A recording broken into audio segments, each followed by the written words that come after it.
Namaste, ladies and gentlemen. Today we're going to talk about the actual performance of the Buddha in politics. On the internet you find a lot of sayings attributed to the Buddha, most of them false, and they contain the usual pap, the usual socialist or New Age platitudes. But in fact, we have good historical material about the Buddha's involvement in politics and what he thought of different approaches to social problems. And so there's a lot about this. You see, the Buddha lived for 80 years. He was enlightened, so to speak, since he's 35. So from then on, his career as a preacher started. And so he had lots of time to say his thing. He knew all the right people. He had himself been the son of the president for life of the Shakya Republic, member of its Senate since 20. And he knew all the regional kings and magnates, which in fact is the reason for his success. You see, Buddhists might say, oh, it is because Buddhism is better and the best quality comes on top. Well, that may be true, but you see, the more concrete, the more tangible reason was that all these kings expressed their sympathy for him and his cause by ordering their own servants to build monasteries for him or to otherwise serve the Buddhist cause. So that made Buddhism big, and by the time the Buddha died, India was full of a network of his monasteries. So if any young man felt a spiritual calling, he could immediately turn to the local monastery and start as a Buddhist monk. So Buddhism became very big, partly thanks to the support of powerful people.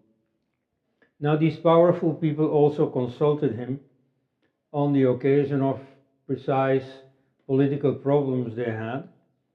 And so one of these concerns an episode known as the 7 Precepts of Non-Decline.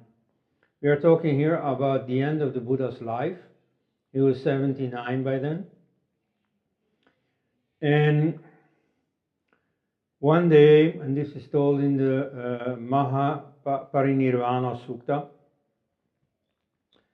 he is approached by the emissary of the kingdom of Magadha, and that kingdom wants to annex the neighboring republic of Virji. So the king Ajatashatru reveals to the prime minister Varshakara his desire to invade the Virji republic. And he finds that the Virji republic is invincible. So he sends out his prime minister to the Buddha to find out the secret of the republic's strength. Now, bear with me for a moment. Here you have the language of the scripture. It's a bit old-fashioned, but anyway, it's very solemn.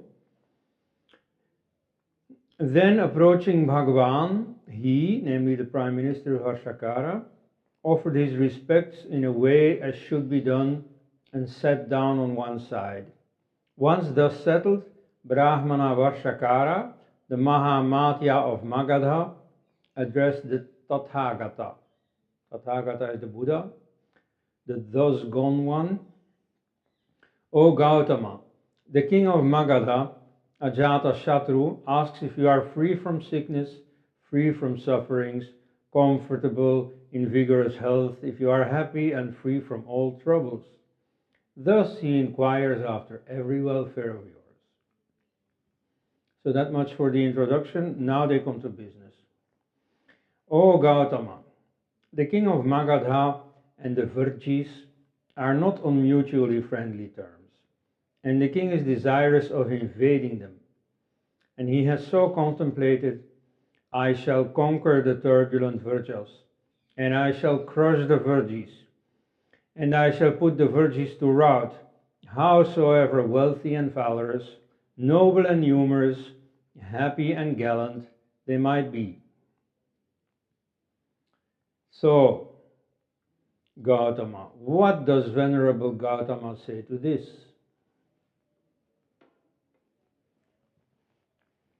So, at this point already, the Buddha is given notice that anything he is going to say now may be used in his strategy of conquest. Nevertheless, he gives a truthful answer. So he reveals, and to put it in just one sentence, the secret of the Republic is its faithful observance of the 7 precepts of non-decline. What follows then is like as if a scene from a theater play. There also happens to be Ananda present, who is the favorite disciple of the Buddha. And so the answer is then given in the form of a dialogue between the Buddha and Ananda.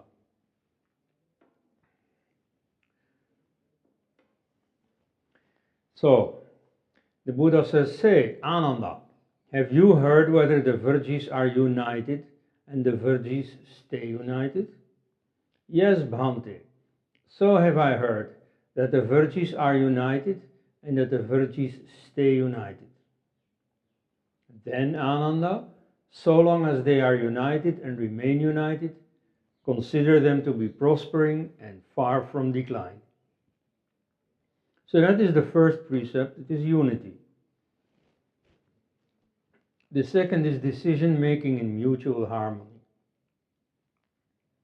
So he asks Ananda, have you heard whether the Virgis live together in harmony, progress together in harmony, plan their undertakings in mutual harmony, and carry out their plans in harmony with each other? Yes, says Ananda, and so the Buddha concludes, as long as they are in harmony, consider them prospering and far from decline. And so similarly, the same formula is always repeated. The third precept is to follow Dharma. In this case, it is worth quoting in full.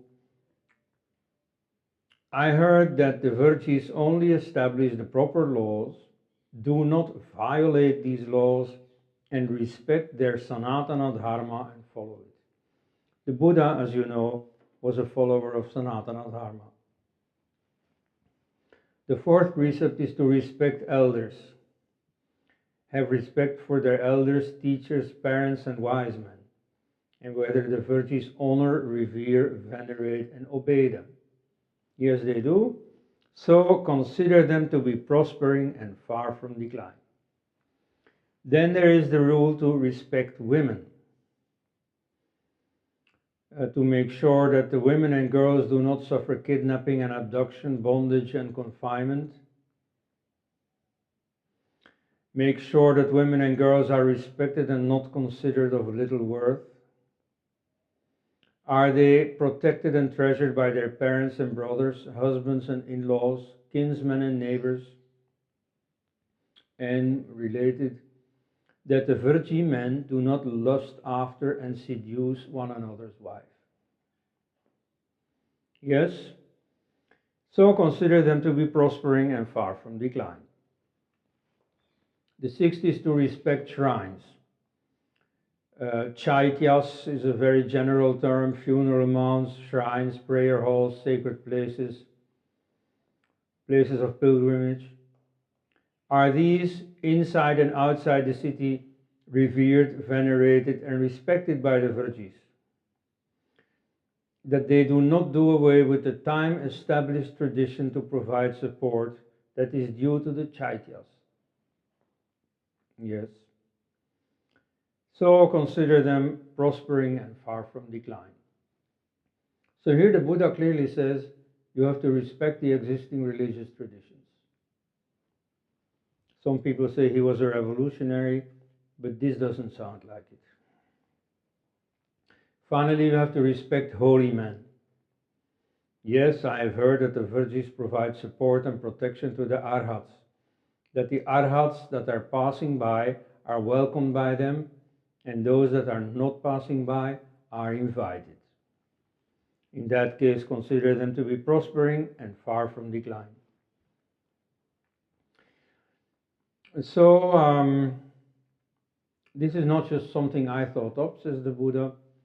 I have been consulted once by the Virgins, and then I have given them these precepts. And they have engaged to follow these precepts. So Varshakara noticed that as long as they continue to keep these 7 precepts present in their minds, and as long as they follow these 7 precepts in their conduct, so long will the virtues only progress and prosper and not diminish and decline. Well,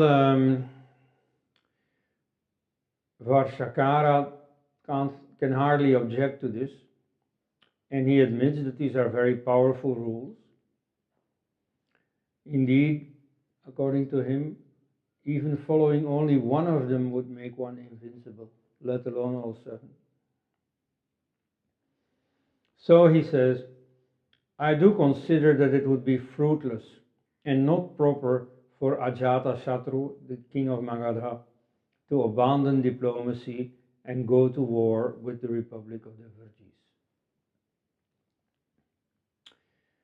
What this does is that it takes away a conscience problem that the Buddha might be having by now.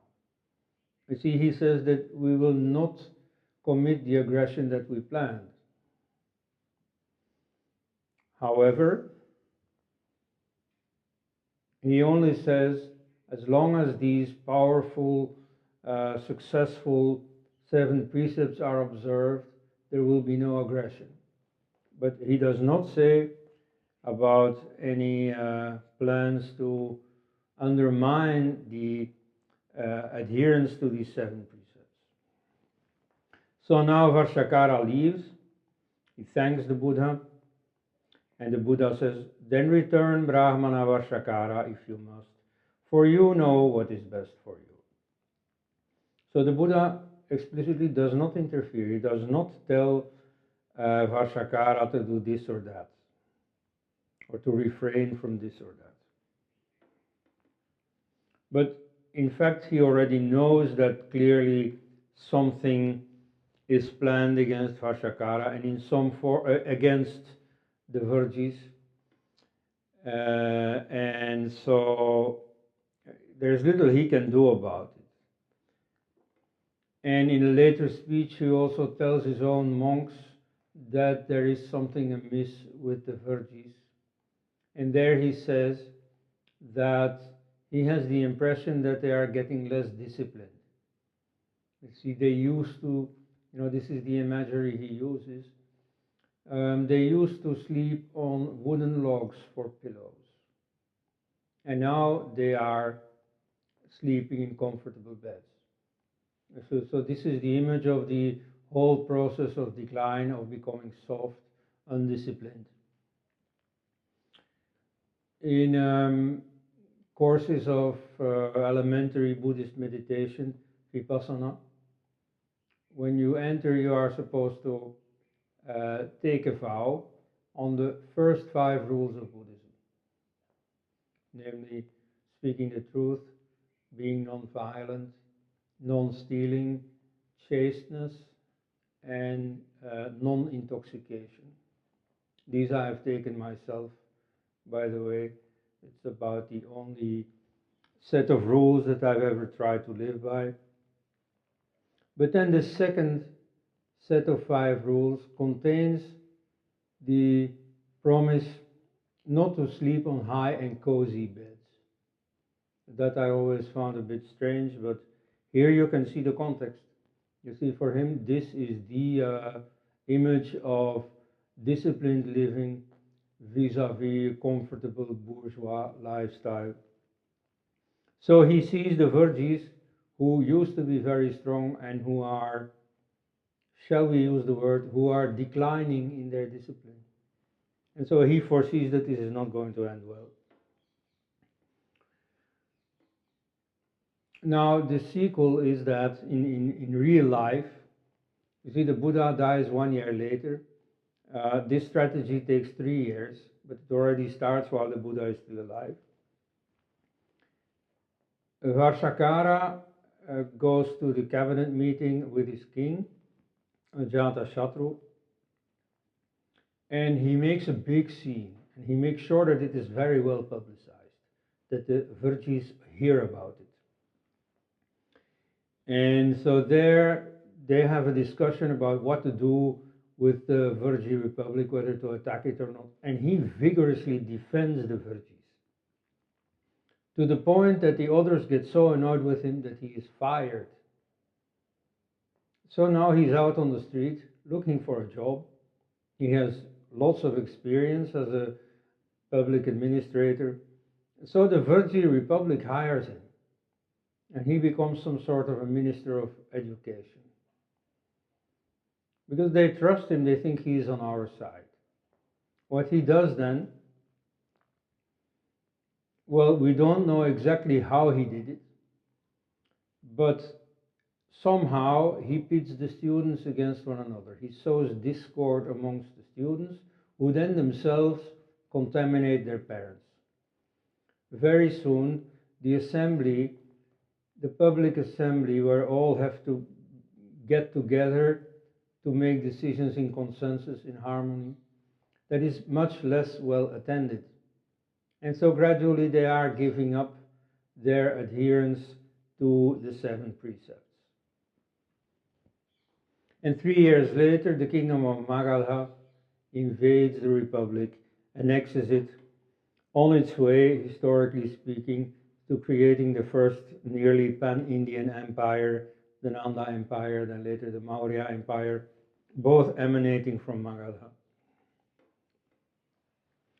After that, he gives the same or a variation of these same precepts to his own monastic order, which is a different kind of structure than a state.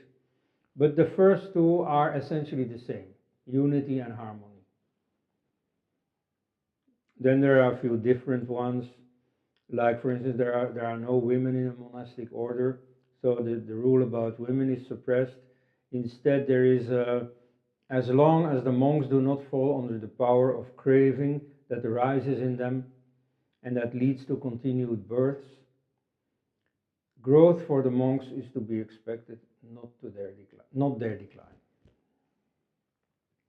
But essentially it's the same idea.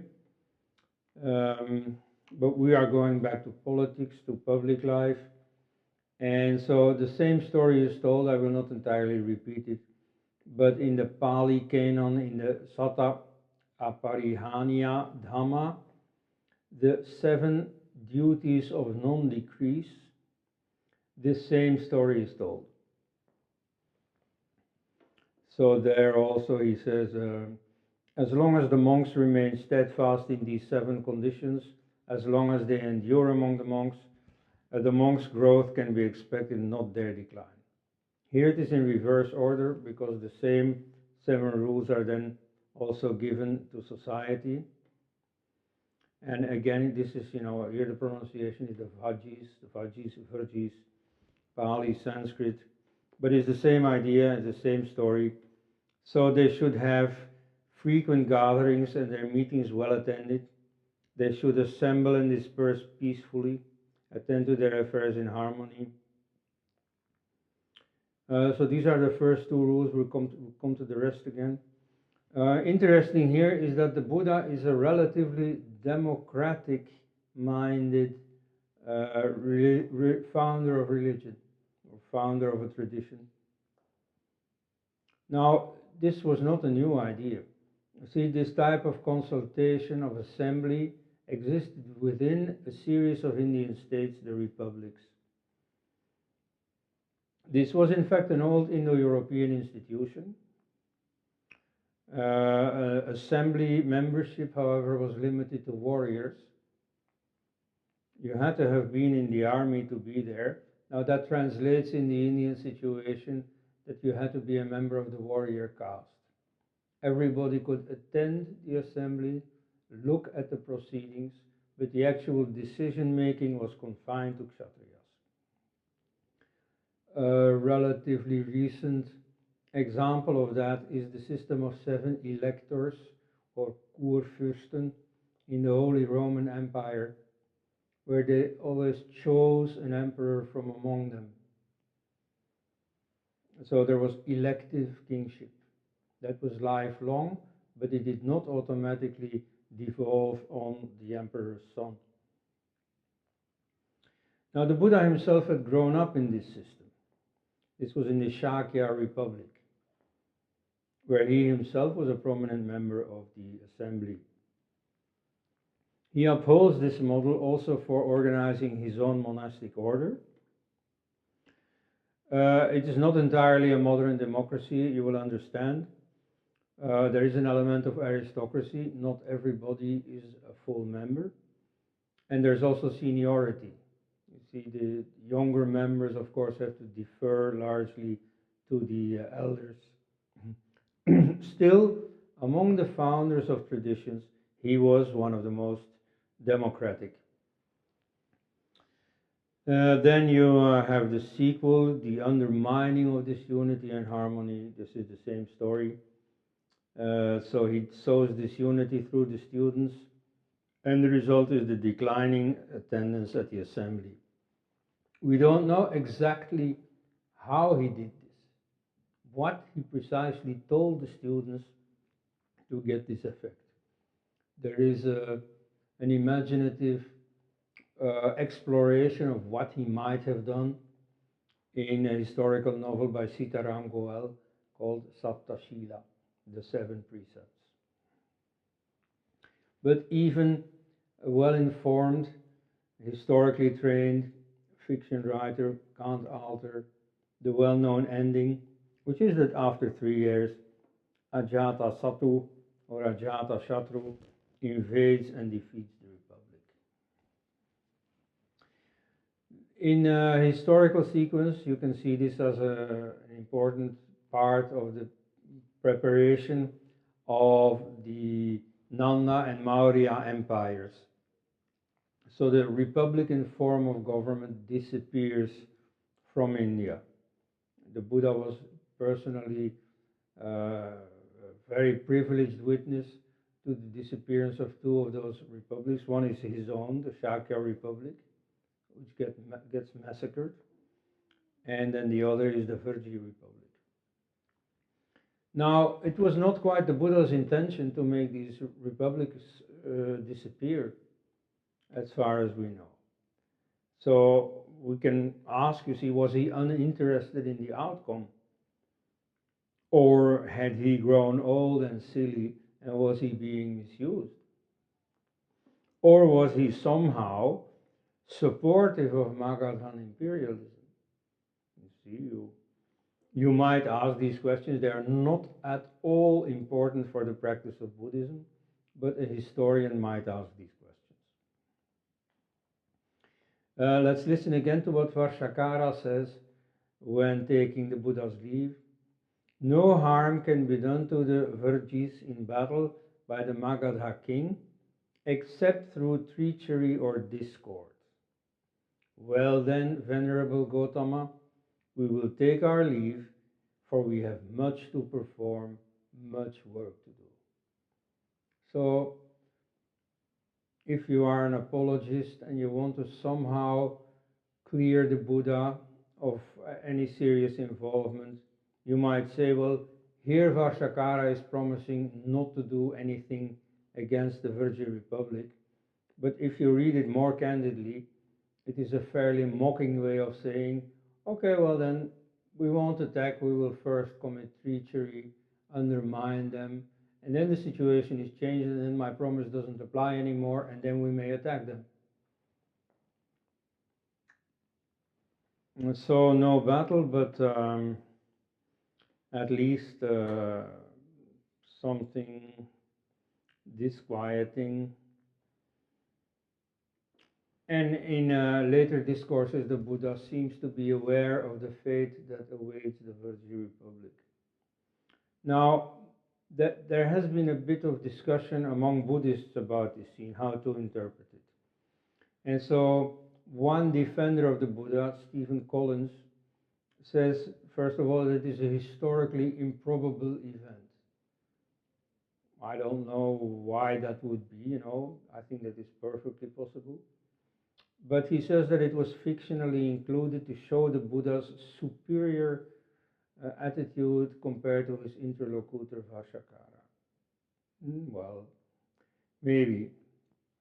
Then Buddha Ghosha, a famous writer of Life of the Buddha, says that he gained time for the Virgis against the impending and inevitable doom.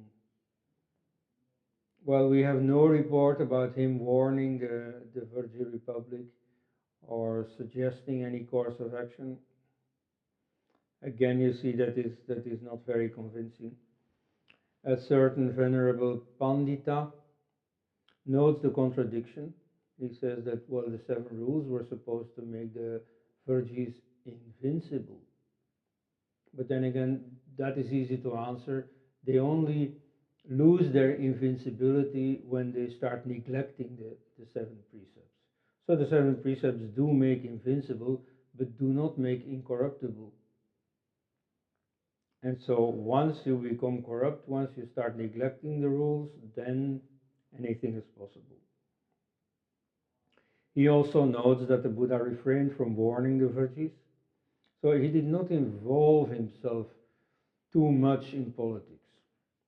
He did not take any initiative in politics. Another explanation is that the Buddha refrained from offending Ajatasattu so that his monastic order would not be affected. So he kept his monastic order out of politics, out of harm's way. And so, in a sense, the only initiatives taken by the Buddha seem to be when his family is involved. For example, he was dead against creating a nun order, a female monastic order. But then, when the woman who nursed him gets older and has no purpose in life anymore, she wants to join the monastic order, and then he relents. Then he creates an order for nuns. So, negatively speaking, you might say there was a bit of nepotism in the Buddha. If you want to somehow skeptically give it a very ordinary interpretation, that might be it. Anyway, so the whole episode of the 7 precepts remains for some Buddhists a bit of an embarrassment. In my opinion, it only says that the Buddha was a human being. He couldn't control all his circumstances. He couldn't keep people from doing things that perhaps he deplored. Now the other rules, and with that I want to end. The other rules, you've already heard them. Third rule is not abolishing dharmic laws, but proceed in accordance with them. To show respect, veneration, and so on towards the elders. To refrain from abducting women and maidens of good families, says the Pali text. That's also said about the Buddha, that he was a terrible elitist, and that he was far more concerned about the upper crust than about the common people. Then to show respect and veneration towards the shrines, towards the existing pilgrimages and so on, to make offerings to them, and finally to duly protect and guard the holy men and invite them. So as long as all that is done, the growth is to be expected and not a decline. So, what can we learn from those about the Buddha's social philosophy? You see, he doesn't say very much about social organization, but in fact he's quite clear. What he advocates is a kind of Confucianism that we know elsewhere from Confucius, the Chinese moralist, more or less a contemporary of the Buddha, who said you have to fortify society not by repression, but by embedding in the hearts of the people a heartfelt care for society as a whole, for all your neighbors, and especially for the vulnerable and precious members of society. Then you should share a common ancestral tradition, give it life by festivals, by music, and so create a feeling, a sense of togetherness in society, so that it will act as a unit, it will act in togetherness, in harmony. All this belies the modern view, well, modern view in India at least. You see, if I said all this in China, I would perhaps be slamming an open door. There they all agree that the Buddha was all for keeping the traditions alive, and that there was something elitist in the Buddha. You know, they don't think that is bad. It's just a historical fact. Whether good or bad, it's just a historical fact. Whereas here, with Ambedkarite Buddhism, you had this idea that the Buddha was a revolutionary, that he wanted to stop the existing religion. Now, this is not true at all. You see, and Buddha himself clearly said so. So, he was a kind of conservative. He wanted to maintain the existing traditions, and then, while they were going on, he wanted to retire from social life as much as possible, and then focus on his meditation. Focusing on meditation is much easier if you don't cultivate grand schemes of reforming society, of utopias. It's far better to keep society as it is and then concentrate on the really important things. Thank you.